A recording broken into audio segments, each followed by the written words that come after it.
Online shopping का season चल रहा है। फ्लिपकार्ट हो या अमेजॉन, हर तरफ सेल की धूम है। कुछ प्रोडक्ट्स पर तो 80 से 90% तक का डिस्काउंट दिख रहा है। लेकिन दिमाग में एक सवाल उठता है, आखिर कंपनियां इतना बड़ा डिस्काउंट देने के बाद भी फायदा कैसे कमा लेती हैं? क्या ये वाकई घाटे का सौदा है या इसमें कोई गणित छिपी हुई है? आइए समझते हैं। शुरुआत में इन ई कॉमर्स कंपनियों ने प्रॉफिट कमाने की नहीं, बल्कि लोगों की आदत बदलने का खेल खेला। भारी निवेशकों से पैसा उठाया और सालों तक घाटे में सामान बेचा।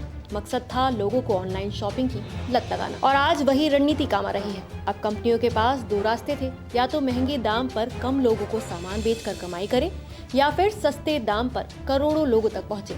कंपनियों ने दूसरा रास्ता चुना। त्योहारों के मौसम में जब पूरा देश खरीदारी करता है तो कंपनियां मुनाफा घटाकर डिस्काउंट बढ़ा देती हैं। नतीजा ये होता है कि भले ही प्रति प्रोडक्ट मुनाफा कम हो, लेकिन सेल के दौरान इतनी बड़ी मात्रा में बिक्री होती है कि साल भर का मुनाफा इन्हीं कुछ हफ्तों में कमा लिया जाता है।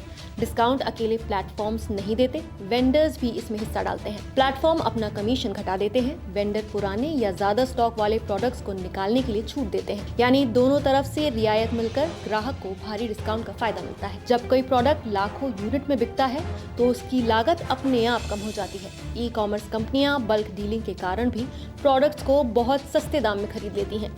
यही फायदा ग्राहकों तक पहुंचाया जाता है। उदाहरण के तौर पर अगर एक स्मार्टफोन की निर्माण लागत 15,000 रुपए है और कंपनी 50,000 यूनिट खरीदे, तो सप्लायर भी प्रति यूनिट कम दाम पर देगा। इसका फायदा ग्राहकों को सीधे डिस्काउंट के रूप में मिलता है। इतना ही नहीं, बड़ी सेल केवल मुनाफा कमाने का तरीका नहीं है, बल्कि ब्रांड प्रमोशन का भी जरिया है। लोग इस दौरान खरीदारी करते हैं, ऐप इंस्टॉल करते हैं और लॉयल्टी प्रोग्राम से जुड़ते हैं। इस तरह कंपनी भविष्य में बार बार ग्राहकों को आकर्षित कर सकती है। तो अब आप समझ गए होंगे कि 80 से 90% डिस्काउंट सिर्फ दिखावा नहीं है, बल्कि इसके पीछे पूरा बिजनेस मॉडल छुपा है। घाटे से शुरुआत, त्योहारों की सेल का वॉल्यूम, वेंडर और कंपनी का मिला जुला डिस्काउंट और बल्क खरीदारी, यही वो बड़े हथियार हैं जिनसे ई कॉमर्स कंपनियां मुनाफा भी कमाती हैं और ग्राहकों को सस्ता सामान भी देती हैं। तो आपको क्या लगता है, ये भारी डिस्काउंट हमें असली फायदा दे रहे हैं या धीरे धीरे हमें इन कंपनियों पर निर्भर बना रहे हैं? अपनी राय हमें कमेंट करके जरूर बताइए। नमस्कार, मैं हूं मानक गुप्ता।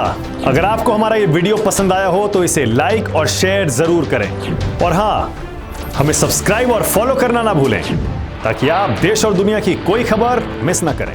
तो जुड़े रहिए हमारे साथ और देखते रहिए News 24।